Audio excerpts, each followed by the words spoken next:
Vamos começar o nosso bate-papo de hoje com a nossa convidada especial, a doutora Patrícia Marinho, especialista em Eneagrama. Obrigada, doutora Geisiane, pelo convite. É um prazer estar aqui para conversarmos sobre um tema tão relevante e necessário. Bom, vocês já me conhecem, mas eu vou passar a palavra para a nossa convidada se apresentar para vocês. A doutora Patrícia é advogada, né, doutora Patrícia? Sim, eu sou advogada há 23 anos e também sou facilitadora de Eneagrama, tenho uma mentoria para mulheres que buscam autoconhecimento para terem uma vida com mais leveza, com mais liberdade interior.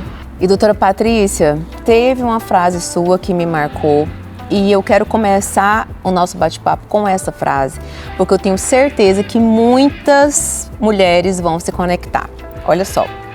Trago na bagagem a vivência de uma mulher que se refez após um divórcio e hoje se coloca a serviço de outras mulheres.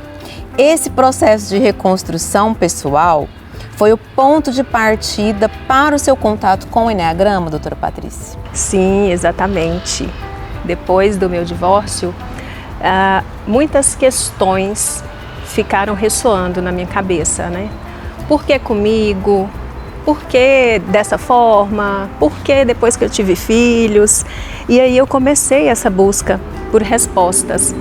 E em 2017 eu fiz o meu primeiro curso de Eneagrama. Trabalhava no Tribunal de Justiça. Isso mesmo.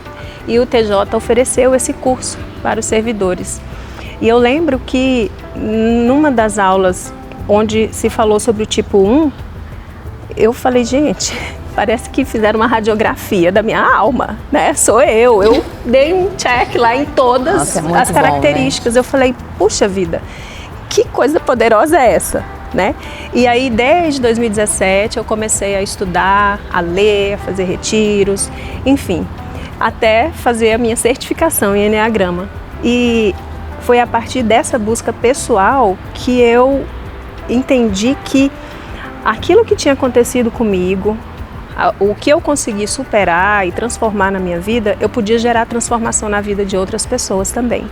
E aí, por isso, eu comecei a atender pessoas, né, com o Eneagrama, aplicando esse sistema de autoconhecimento, que, assim, é muito visível a transformação que ele traz. Ai, que bom.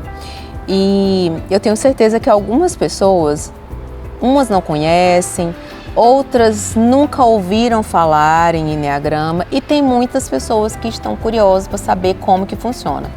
Eu gostaria que você falasse um pouquinho para nós como que funciona essa mentoria. Se começa com uma sessão de diagnóstico ou com uma entrevista, como que funciona? Certo. Bom, a mentoria é o seguinte.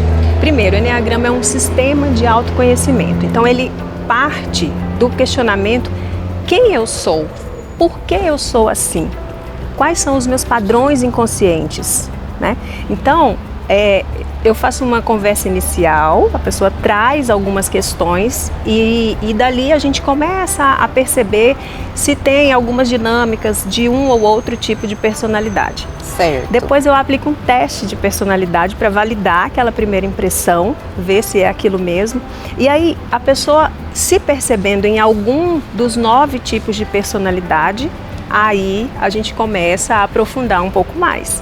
E aí a gente vai estudar subtipos, os instintos, como eles atuam no tipo de personalidade.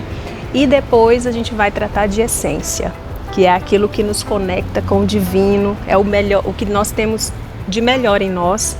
Então a gente aborda todas essas questões e assim, observando tudo o que acontece com a pessoa, aí é capaz da gente trabalhar os pontos que ela entende como necessários para uma mudança mesmo, uma elevação de consciência. Elevação de consciência, e você falou também em autoconhecimento. Você acha que é importante essa parte da pessoa, quando faz esse rompimento do divórcio, então, que foi o que te levou a estudar mais sobre o Eneagrama e buscar se conhecer, responder, buscar respostas para os porquês, né? Por que comigo? Por que comigo depois que eu tive filhos? Por que esse rompimento? Você acha que esse autoconhecimento é importante, é uma fase importante pós-divórcio? A busca desse autoconhecimento para que a pessoa às vezes não repita padrões como que eu digo assim, padrões de falhas ou padrões de traumas. São padrões inconscientes, né? Padrões inconscientes. Isso leva a comportamentos automáticos. Você nem percebe, já fez. Doutora Patrícia fala disso porque, deixa eu falar uma coisa para vocês. Quando você termina um relacionamento conjugal, que você não busca ajuda, a tendência de você repetir padrões inconscientes, como a doutora Patrícia falou, é muito grande. Então, se você às vezes você sofreu um relacionamento tóxico, abusivo, aí você sai daquele relacionamento, já entra em outro, eu acho que a chance de você repetir aqueles padrões é muito grande, principalmente quando a pessoa não tem amor próprio, sabe? Isso eu queria que você falasse um pouquinho sobre isso para nós. O autoconhecimento, ele é importante em qualquer momento da vida, porque sempre é tempo de despertar. O que o autoconhecimento gera em nós? A compreensão. Por que eu ajo assim? Por que eu funciono dessa forma? Qual que é a minha motivação? Enquanto eu não entendo isso, eu continuo fazendo do mesmo jeito, né? Então, quais são os meus vícios? Todos nós temos vícios emocionais, nós temos crenças mentais. Então, o autoconhecimento, ele nos leva a uma compreensão de todas essas questões. E aí, se você termina um relacionamento e já entra em outro e nem olha para você, a chance, como você falou, né, disso se repetir, desse padrão se repetir, é muito grande. Então, assim, terminou o relacionamento, olha para você, cuida dessa mulher, cuida desse homem que está passando por essa dor, olha para isso. Né? E aí, com o tempo, é aquela frase, não é você sair correndo atrás das borboletas, é cuidar do seu jardim que as borboletas vão até você, né? Então, assim, se a pessoa olha para si mesma e busca melhorar, busca entender as suas dinâmicas, cura, né? A cura vem. Né? O autoconhecimento, a autocura, porque esse buscar olhar para si faz você enxergar, às vezes, feridas que estão abertas, traumas que precisam ser curados. E também tem uma questão, muitas vezes, quando termina um relacionamento, a pessoa culpa 100% o outro, mas ela não está olhando para o que ela também carrega, né? Se ela fez alguma projeção na outra pessoa. Então tem muita coisa ali por trás que precisa ser olhado, sabe? E nesse pós-divórcio, a ajuda profissional, né? Seja com psicólogo, advogado, terapeuta, autoconhecimento, é toda uma estrutura para que a pessoa dê conta de sair daquela situação de dor e ir para um outro nível, sabe? Que eu digo que é autocura mesmo. É autocura, é um momento onde você vai olhar para si, se preparar, cuidar do seu jardim, para que uma borboleta linda chegue e você possa viver um novo recomeço.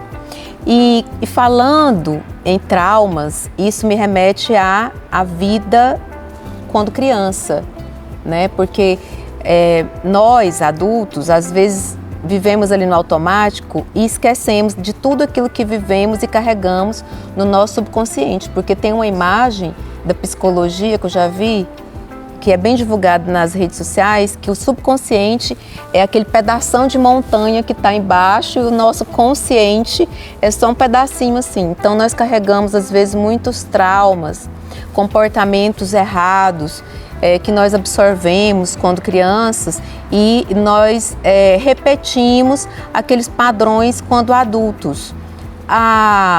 O Eneagrama, doutora Patrícia, ele consegue tratar também isso? Olha, Jung disse uma frase que é a seguinte: nós nascemos originais e morremos cópias. Nossa, é verdade. Então, ali no comecinho da vida, onde a gente vai formando a nossa personalidade. Basta a gente pensar assim, eu sou cópia de quem mais? Da minha mãe, do meu pai, da minha avó, do meu tio, depende de quem te criou. Né? Nós vamos absorvendo essas crenças familiares, né? Nós vamos aprendendo a viver como quem está ao nosso redor nos ensina, né? E à medida que nós vamos sofrendo traumas, a gente vai adotando estratégias de defesa. Exatamente. Né? E aí quando a gente chega num relacionamento, a gente quer, às vezes, por exemplo, quer que o nosso marido seja igual ao nosso pai. E a gente esquece que ele é um ser único, diferente, irrepetível, né? E aí começam os conflitos. Ah, mas o meu pai agia assim. Ah, mas a minha mãe faria desse jeito. E a gente esquece que o outro é um ser totalmente diferente. Então, qual que é a nossa tarefinha de casa? É cuidar para não morrermos cópias, né? Porque nós também somos originais. Por que a gente tem que ser igual a outra pessoa? Nós vamos trazer no nosso inconsciente, trazer para nós e transmitir aquilo que foi bom, aquilo que nós aprendemos e que foi bom, que foi saudável, que nos permitiu crescer de uma forma segura. Mas o que não foi tão bom, que nos causa dor, a gente tem que quebrar o padrão, porque senão aquilo vai se repetir o tempo todo. Então, é honrar a nossa família, honrar os nossos pais, mas entender que nós somos diferentes deles, né? E aí, tentar viver o nosso relacionamento como um caminho de desenvolvimento, né? Olhar para quem nós somos e o que não tiver tão bom, a gente vai tentando corrigir, né? Para aprimorar. E aí, com certeza... o Enneagrama ajuda a gente a trabalhar dessa forma. Sim, o Enneagrama, ele ajuda a... Ele estuda e se vale muito da questão dos estados emocionais, né? E a maioria das nossas reações é por conta de estados emocionais, né? Então, como é que eu reajo? E aí o Enneagrama, né, vai te mostrar. Pegaram aí que muitas das nossas reações é por conta, eu falo que é desequilíbrio emocional. Exatamente, de estados emocionais. E aí, com o Enneagrama, a gente aprende que eu não devo reagir, eu devo agir com consciência, que é muito diferente, cada um vai levar a resultados totalmente diferentes. Porque se eu reajo, eu estou o tempo todo sofrendo um estímulo e partindo para a briga. E não é assim, porque senão eu vou sair brigando com todo mundo. Eu sofro um estímulo e eu penso, o que eu vou fazer sobre isso? Né? Exatamente. À medida em que eu tenho consciência de quem eu sou, quais são os meus valores, eu não vou ficar no automático o tempo todo. Olha que bom, gente. Eu tô super interessada. Se eu tô interessada, é por isso que eu tô levando para vocês. Eu imagino que várias pessoas também devam estar, e aí a doutora Patrícia agora vai esclarecer tudo pra gente. Quando você fala em tratar esses vícios, esses traumas do passado e leva a gente a voltar ao tempo de criança, eu me lembro e eu trago também várias cópias. E a principal é o vício em trabalho. Minha mãe e meu pai, eles não param. Não, é de segunda a segunda. Aí eu tenho essa consciência de que eu preciso buscar ajuda para melhorar isso. Mas eu vejo que, assim como eu, tem mulheres que são viciadas em trabalho. Assim como tem mulheres que não suportam trabalhar, que falam assim, não, eu não vou trabalhar e tem toda aquela dependência emocional e financeira do cônjuge. O Enneagrama pode ajudar também essas mulheres, que eu vou me incluir nessa de viciada em trabalho. Gente, eu tento melhorar, mas eu vou falar uma coisa para vocês. Não é fácil. Sem a ajuda, doutora Patrícia, é muito difícil. Por mais que tenha tarefas de casa, parece que a gente não desconecta. Por exemplo, vai lá, senta 10 minutinhos no sofá, tenta, sabe, conversar com sua família, com seus filhos. Você tá ali, mas a cabeça tá no trabalho, é uma coisa assim, como é que desconecta? Como que faz? Dá uma palhinha pra gente aí. Mas é bem isso mesmo. E eu também já fui assim, sabe? É porque tem vícios que são socialmente aceitos, né? O vício em trabalho é um deles. Né? Ninguém acha Gente, que é um aí, pecado você trabalhar demais. Vícios socialmente aceitos. Mas assim, olha, tem alguns tipos que têm uma tendência para fazer coisas, né? Tipo 1, o tipo 2, o 3, o 8, fazem muito. Ou tá lavando vasilha, não ou param, tá lendo, são os imparáveis. Ou tá estudando, ou tá trabalhando. Exato. Embora o 2 seja mais emocional, ainda assim, para atender a necessidade do outro, ele faz muito, né? E aí, o que acontece? Para além dessa questão de personalidade, tem um livro bem interessante de um filósofo sul-coreano que se chama A Sociedade do Cansaço. Nós estamos vivendo, e já faz um tempo, uma sociedade do desempenho. A busca por desempenho é quase que uma obrigação. Então, eu preciso produzir muito, eu preciso crescer financeiramente, eu preciso fazer melhor do que o outro, e aí vem a competição. E a gente está esquecendo daquilo que é mais importante, na verdade. Por quê? O trabalho, ele é uma ferramenta para que eu possa me sustentar minha família. Certo. Só que eu trabalho demais e esqueço da minha família, né? Se tá tendo excesso no trabalho, alguma coisa vai ficar ali com falta. Prejudicado, com certeza. Só que a gente esquece de um detalhe. No trabalho, se você faltar, se você se licenciar, sua vaga vai ser reposta, porque ali você é útil. Mas na sua casa, você é insubstituível. Uau! Se você, como vendo, pai, né? como mãe, vier a faltar, não Deus, vai ter ninguém que vai suprir o seu lugar, né? Então, a gente tem que ordenar as coisas. O que é essencial tem que vir primeiro, né? E com relação às pessoas que não vão muito para a ação, que ficam muito na dependência, também existem tipos que têm maior dificuldade de ir para a ação. Por exemplo, o tipo 9, o tipo 7, o tipo 6, eles podem procrastinar um pouco mais, mas existe uma lei universal que é a lei do equilíbrio, né? Então, eu dou e eu recebo. Quando você só fornece, só dá, e o outro só recebe, não precisa nem ir atrás, porque já tem tudo ali, isso gera um desequilíbrio no seu sistema, né? Então, a ideia é equilíbrio sempre, né? Então, nem só fazer e nem só ficar parado, né? Dosar as coisas. E fazer o cérebro desconectar, eu preciso entender. Porque se o Enneagrama ajuda, eu já vou até marcar minha sessão. Porque e aí? Eu preciso me desconectar. Porque, gente, olha, eu tô aqui com a família, mas tô pensando naquela cliente que o problema dela, do divórcio, é às vezes uma questão de doença. E eu preciso, sabe, a cabeça não para. Não sai da cabeça, né? Não sai. Exato. E olha o que acontece muito. Você tá no trabalho, lembrando do que você não fez em casa. Aí você chega em casa e lembra do que... O autoconhecimento, ele nos leva a um estado de presença.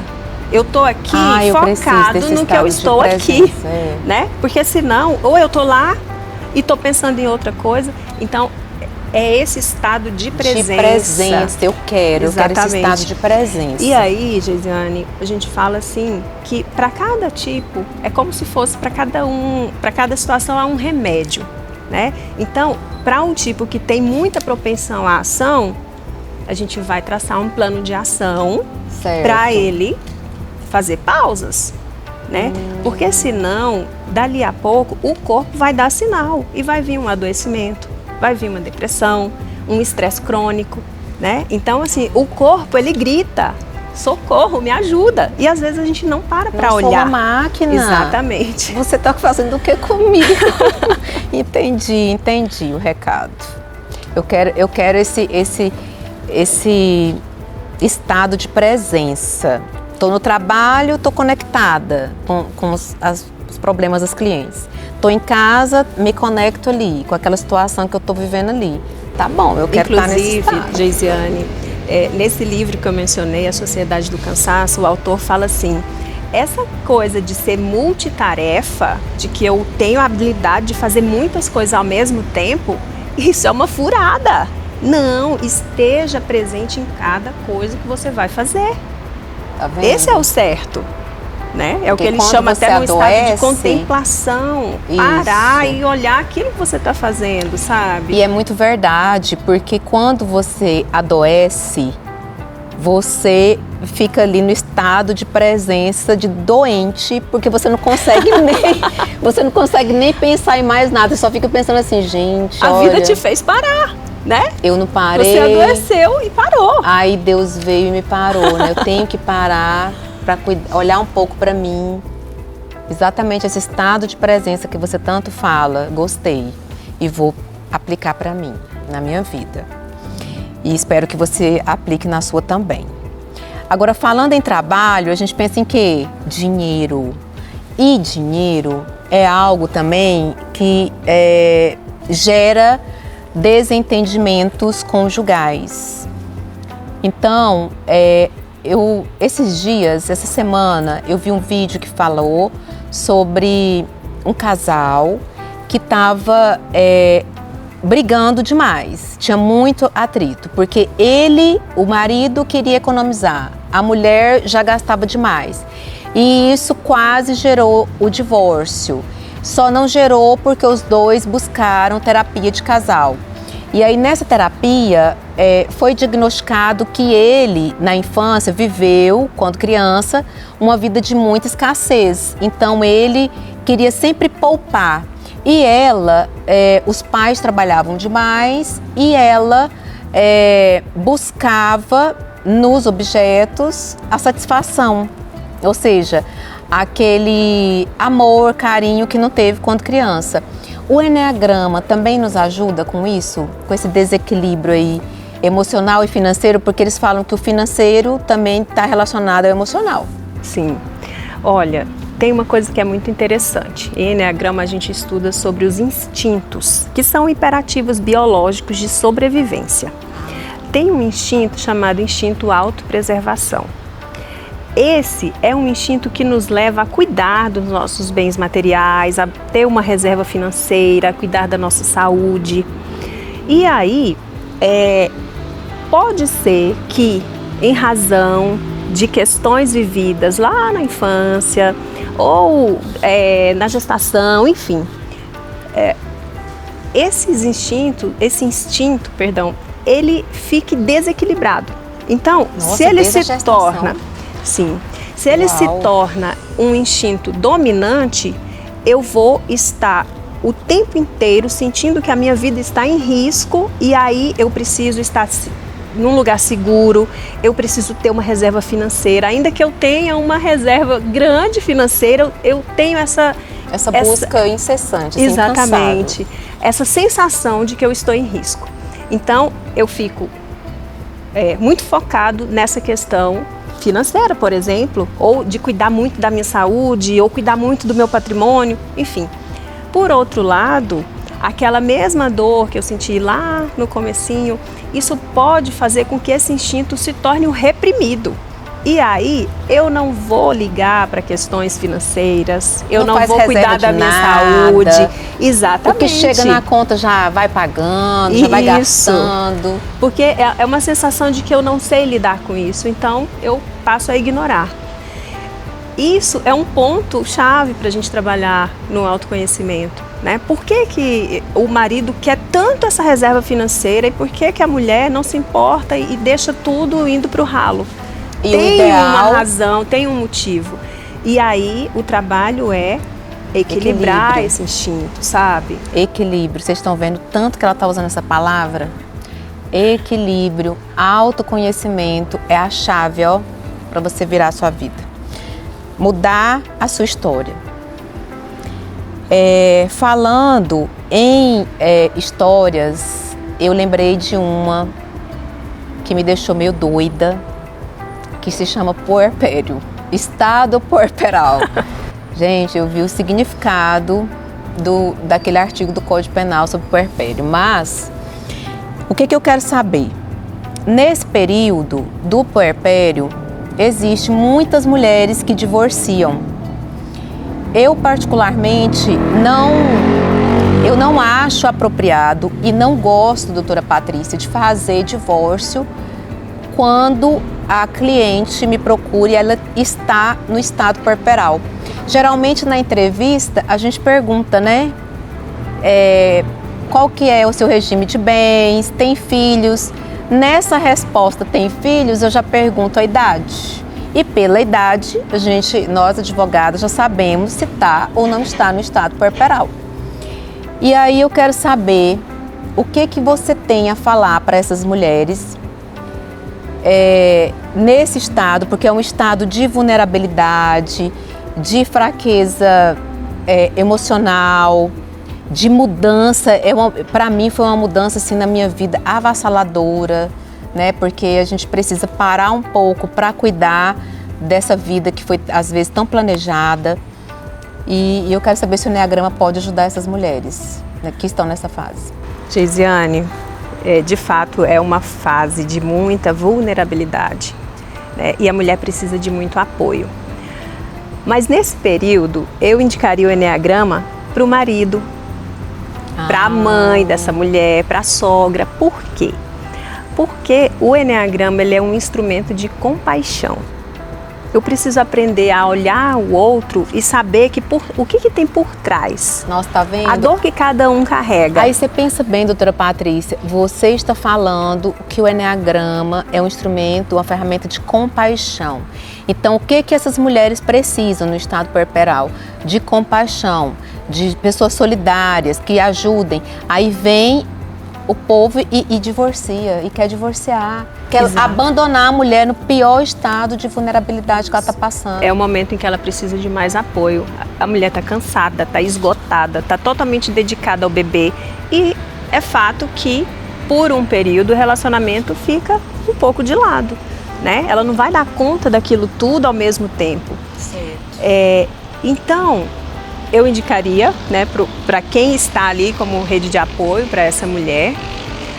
E depois que ela já passou aquela fase mais crítica, né, que ela possa já dar um pouco mais de atenção para esse relacionamento, aí sim, aí eu indico a mentoria, porque aí ela pode e deve, né, fomentar um pouco mais a relação, olhar um pouco mais para esse homem, valorizá-lo um pouco mais, né?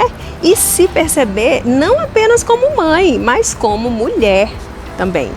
E o Enneagrama nos ajuda então também nessa parte de melhorar o nosso relacionamento com os filhos. Geisiane, Andreas Ebert, que é um autor de Enneagrama, ele diz que o objetivo final do Enneagrama é uma reconciliação consigo mesmo, com o próximo e com Deus. Então, se eu me reconcilio comigo, eu vou melhorar o meu relacionamento com as outras pessoas. Comigo, com você, que é o cônjuge, né? E com os com filhos. Deus. Não. Comigo, com o cônjuge e com Deus. Gente, é um triângulo, né? O Enneagrama, ele, como eu já falei, ele é como um mapa. Ele é como um mapa da alma, ele traça o caminho, ele identifica, né, as questões. Então, quando você se percebe nas suas dinâmicas, você conhece também o tipo da outra pessoa, o relacionamento vai ser assim, totalmente transformado. Porque eu vou olhar para o outro com outro olhar, né? Eu vou saber por que ele está fazendo o que está fazendo. Às vezes não é com a intenção de me magoar, é porque ele age dessa forma, né? E só ele pode se mudar, se modificar. Eu vou saber o tipo dele, que é do meu cônjuge, aí eu vou saber o tipo, às vezes, do meu filho e vou trabalhar em mim para que eu consiga ter um bom relacionamento com essas pessoas. Sim, a gente trabalha muito o não julgar, né? O acolher as nossas vulnerabilidades. Isso gera, com certeza, uma melhora dos relacionamentos. Entendi, compreendi. Nossa, show de bola, gostei. Doutora Patrícia, agora, qual que é o melhor momento para buscarmos o Eneagrama?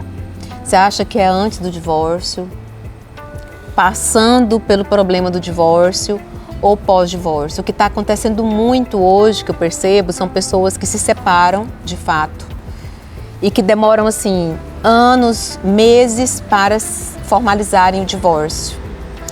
Então, só que eu percebo que essas pessoas, eu pergunto, porque às vezes eu me assusto, né? Assim, gente, mas por que vocês estão há 3 anos separados, de fato? Por que vocês estão há mais de anos separados? E eu percebo que elas não buscaram ajuda. Doutora,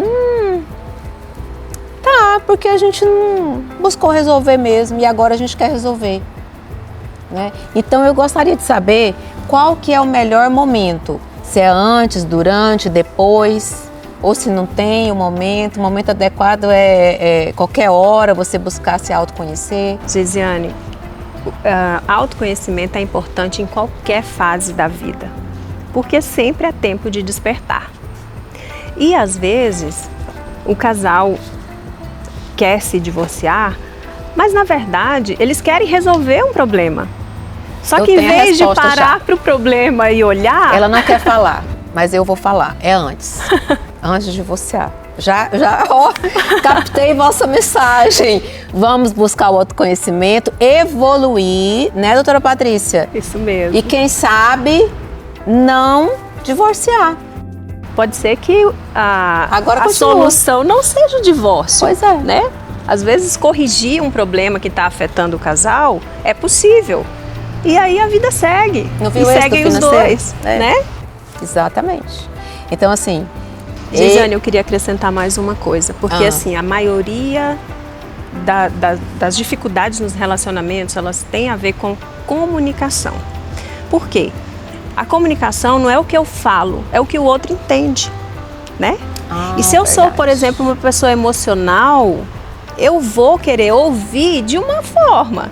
Se eu sou um mental, eu vou querer ouvir de outra forma, sabe? Porque cada pessoa tem um jeito de processar as coisas, processar as experiências da vida. Então, por isso que eu digo que o Eneagrama ele entra como um tradutor nesses relacionamentos. Se o seu marido é emocional, conversa com ele como uma pessoa emocional.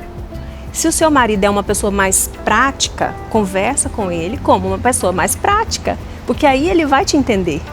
Você vai se fazer entender. E isso, com certeza, facilita, né? Essa comunicação. Nossa, gente. Olha, é necessária essa busca de autoconhecimento, porque quando você faz uma comunicação violenta, ou então, às vezes, a comunicação, o que nós queremos fazer? A gente quer fazer a comunicação do jeito que a gente aprendeu a falar. E às vezes a gente aprendeu de uma forma copiada, de uma forma viciada, quando criança. Minha mãe gosta de gritar. Então, eu até mantenho assim um certo equilíbrio às vezes, mas quando eu vejo, eu já estou gritando, né? Então eu preciso corrigir isso. Eu acredito que você também às vezes se pega falando, comunicando com o seu cônjuge do jeito que você quer. Mas às vezes, esse mental aí que ela falou, que são os tipos, né, doutora Patrícia? Tipo 1, tipo 2, tipo 3. Você tem que saber que tipo que é o seu cônjuge para você fazer essa comunicação não violenta. Essa comunicação que ele, olha, às vezes está fazendo alguma coisa e para. Nossa, que comunicação é? Mas é porque você entrou no tipo dele. Geisiane, olha que coisa interessante. Que legal. Um tipo 5, por exemplo, ele não vai falar que ama o tempo todo. Ele vai dizer uma vez e tá de bom tamanho, porque se ele falou, de fato, é porque ele ama. Um tipo 2, por exemplo, vai querer ouvir todo dia que a pessoa o ama, sabe? Por quê? Porque é emocional.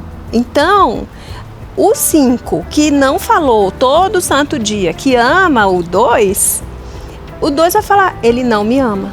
Mas não é que ele não ama, é só que ele não fala. Porque ele é mental, ele não é emocional. Não, ainda entendeu? Tem aqueles que falam, é as 5 linguagens do amor, a gente está falando disso agora. E tem aqueles que comunicam fazendo. Ah, gente, esse eu vou te falar, preciso de muita leitura.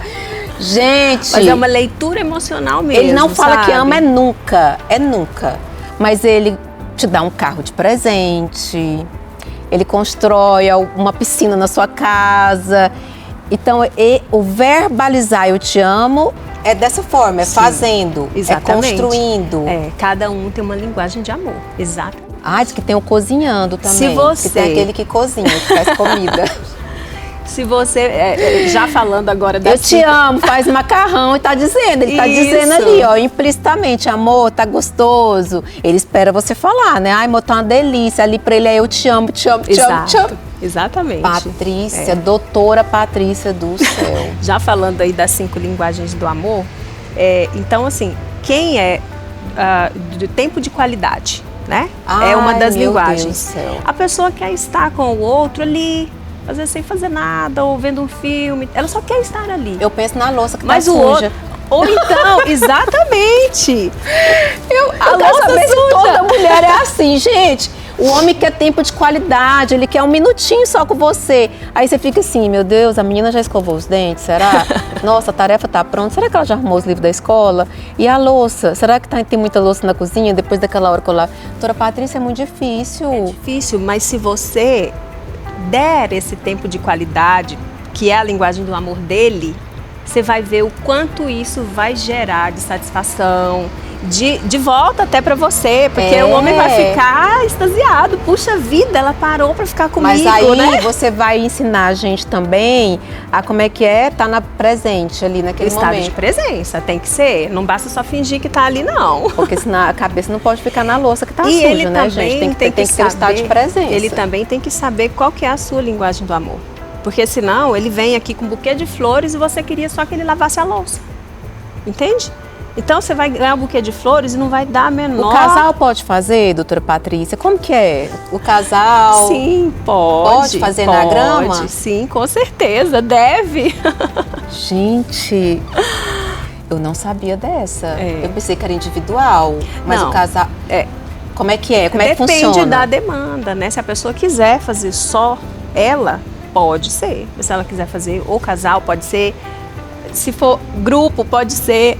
Depende da demanda, porque às vezes a pessoa não se sente à vontade de fazer na presença do outro, sabe? Ela quer um processo só para ela. Ah, mas pode ser de casal, mas de forma individualizada para cada um. Sim, é porque cada um é um tipo diferente, provavelmente, né? Então cada um vai ter que trabalhar alguma coisa. Nossa, eu acho que o adequado é esse. É o que eu quero. Me fala aí qual que você quer. Normalmente, a mulher que faz eneagrama, depois ela leva o marido, sabe? Normalmente, primeiro ela vai, mas depois ela leva ele. Não, no meu caso, acho que eu vou começar junto.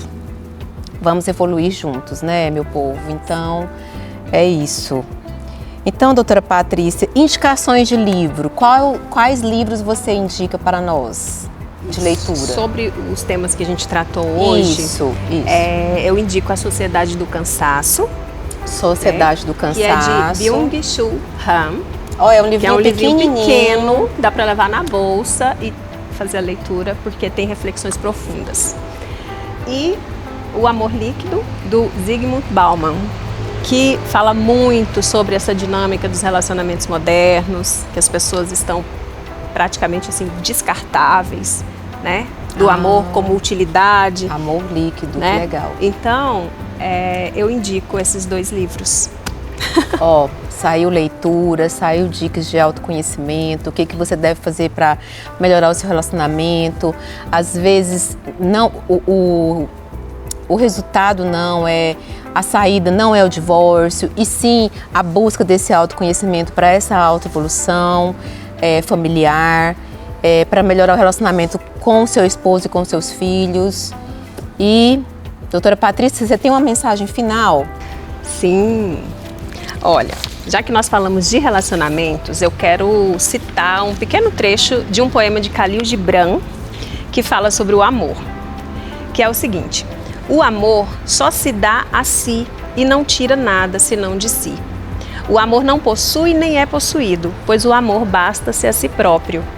Quando amardes, não deveis dizer Deus está no meu coração, mas antes eu estou no coração de Deus.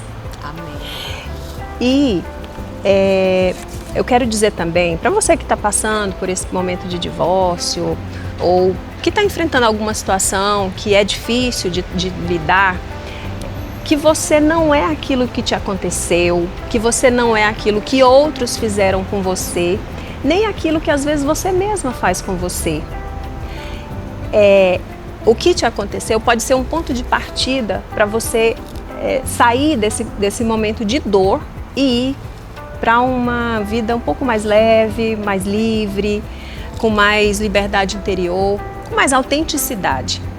Então, o que eu sugiro é que você olhe para você mesma e entenda que você, para quem não sabe onde quer chegar, qualquer lugar basta.